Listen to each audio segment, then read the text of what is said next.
Hey everyone, we just got back from the Shangri-La dialogue in Singapore, safe, but for the past few days, it felt like we were on a hunt list from the Philippine military. On May 31st, the Armed Forces of the Philippines and the Department of National Defense released a video calling us Hello mga agent. They even made a poster, and yeah, that's our face on it. Since then, the Philippine defense chief has labeled every Chinese journalist he encounters a spy, or drove him mad and pushed him to start a smear campaign. Today we are unpacking this malicious information war that played out during this year's Shangri-La dialogue. It all started with a routine interview request. Defense Minister, can I ask a quick question? Yes. We approached the Philippine Defense Secretary, Gilberto Teodoro, respectfully, on camera, with a set of fair, if pointed, questions.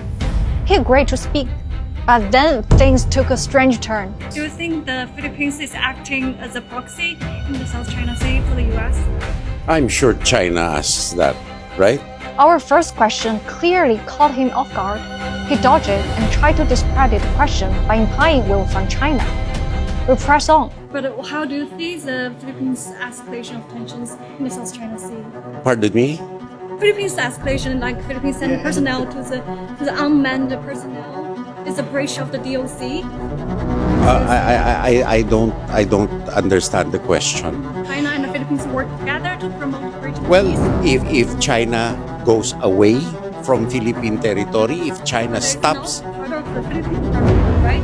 it is no under UNCLOS that is Philippine territory, and China is You investing. can tell he's very angry, being challenged, and he made a big mistake. He claimed it's Philippine territory under UNCLOS, except that's not what UNCLOS says. Anyone familiar with the treaty knows that UNCLOS governs maritime entitlements, not territorial sovereignty. It allocates rights to sea zones based on existing land sovereignty, not the reverse. Using it to claim territory is a deliberate distortion. The defense secretary even doesn't know the basic international law. We then ask why the Philippines, along among ASEAN nations, continue to pursue aggressive actions in the region. That's when Secretary Teodoro lost his temper. He abruptly ended the exchange and walked off. Unfortunately, your questions are propaganda. But what followed our exchange with Teodoro was far more alarming and revealing.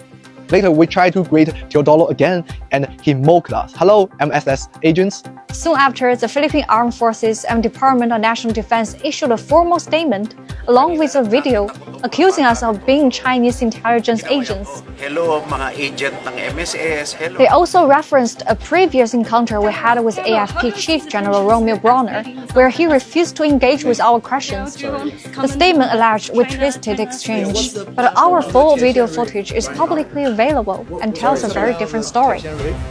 The accusations didn't stop there. Philippine media celebrated Teodoro for exposing Chinese agents. Teodoro reportedly began labeling every Chinese journalist that he saw as a member of the MSS during the forum. The next day, things escalated. At the venue entrance, security stopped us. The IISS media officer informed us that our press credential had been revoked.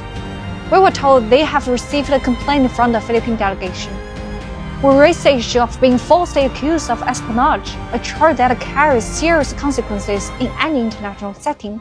It's supposed to be a platform for dialogue, but what we encountered on the ground was a stage for stirring conflict, playing politics, and even spreading false claims. Disagreement, even basic journalistic inquiry, was met with intimidation. What happened also raises serious questions about double standards. Is a foreign truly committed to open dialogue, but only when the questions comes with a Western passport? When Western reporters aggressively question Chinese officials, it's hailed as hard-hitting journalism. When Chinese journalists ask tough questions, we were accused of espionage and removed from the room.